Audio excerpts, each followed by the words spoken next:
Hello guys, welcome back sa akin channel. For today's video ay ituturo ko sa inyo kung paano tugtugin ang kantang Alon by JL. Pero bago tayo magsimula, kung hindi ka pa nakakapag-subscribe sa akin channel, please subscribe at paklik mo na rin yung notification bell para lagi kang updated kapag meron akong bagong upload. Simulan na natin. So, ang mga chords na gagamitin natin para sa buong kanta ay apat lang. Una ay G, next ay B minor.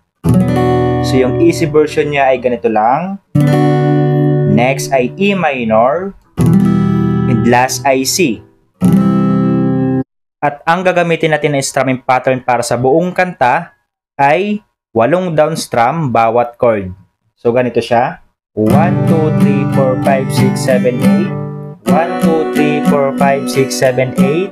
1, 2, 3, 4, 5, 6, 7, 8. 1, 2, 3, 4, 5, 6, 7, 8. Ulitin natin.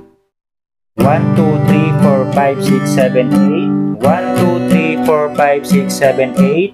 1, 2, 3, 4, 5, 6, 7, 8. 1, 2, 3, 4, 5, 6, 7, 8. So kapag nagawa mo ang strumming pattern na yan ay kayang-kaya mo na tugtugin yung buong kanta.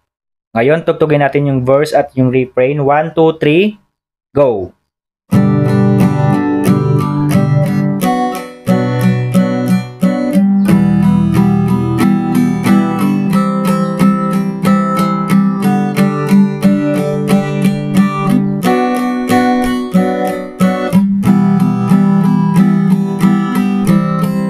Refrain.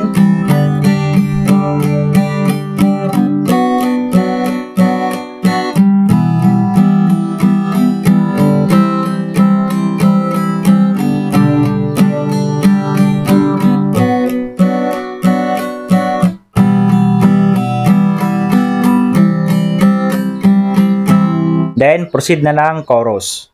Ngayon, play natin yung chorus. 1, 2, 3, go! Ako'y nalulunod, di makaalon, sabihin mo kung ano.